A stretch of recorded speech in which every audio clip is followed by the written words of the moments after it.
Misty, and I've been helping with the Abundance Night dinners since it started. What does community mean to you? Community means when like-minded people get together for an objective, like, you know, when you get together, work together, and all differences, you set them aside for the big picture that you're trying to accomplish.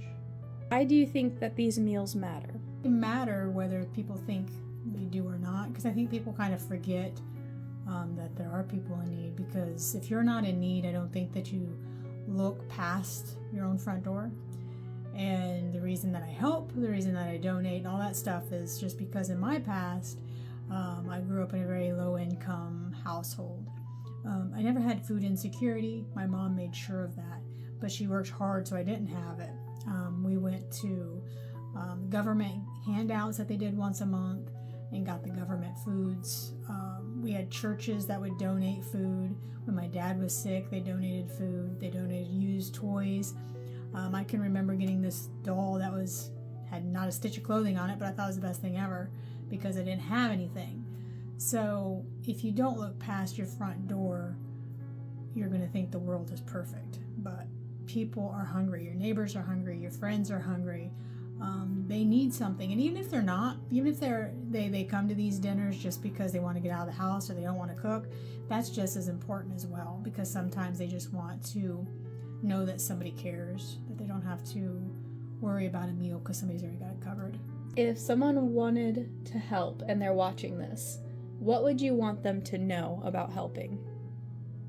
If somebody wanted to help that is local, then I would recommend reaching out, obviously, to the Abundance Night, because it's relied strictly on donations. When donations don't come in, we as a collective group, and when I say that, there's only like a handful of us, try to make it happen regardless because people are counting on it. So donations, whether it's through the Amazon wish list or through Venmo, whatever is pivotal. Drivers, we always need drivers every week. So if you're local and you want to drive, it's super easy, super simple. Again, contact the Abundance page. If you can't afford it, that's fine as well. Then, you can pray that God supplies what's needed. Finally, to end it, can you share a moment when kindness changed something for you? A moment that sticks out when you ask that question is, and not to take it into a dark spiral, but when my dad died.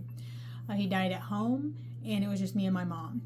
But when we called the EMTs and the ambulance and all that stuff, because he had passed, like, you still have to call an ambulance to come pick them up and all that stuff. So the ambulance came and picked him up, and they kind of, confirmed. They put him on a stretcher. They covered him up, and they took him out of the home. But after that, one of the EMTs came up to me, and I was 17 at the time. And he crouched down, he put his hand on my shoulder, and he said, "Are you okay, baby?" And that moment was an act of kindness from a stranger that he didn't have to do that. They did their job. He was leaving the house.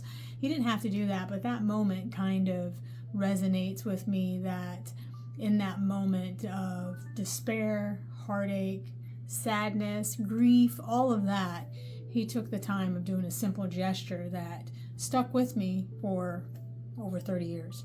So even the smallest thing, it doesn't have to be monetary, it doesn't have to be any big grandeur action. Just the simple, "Are you okay?" Sometimes that's all that matters.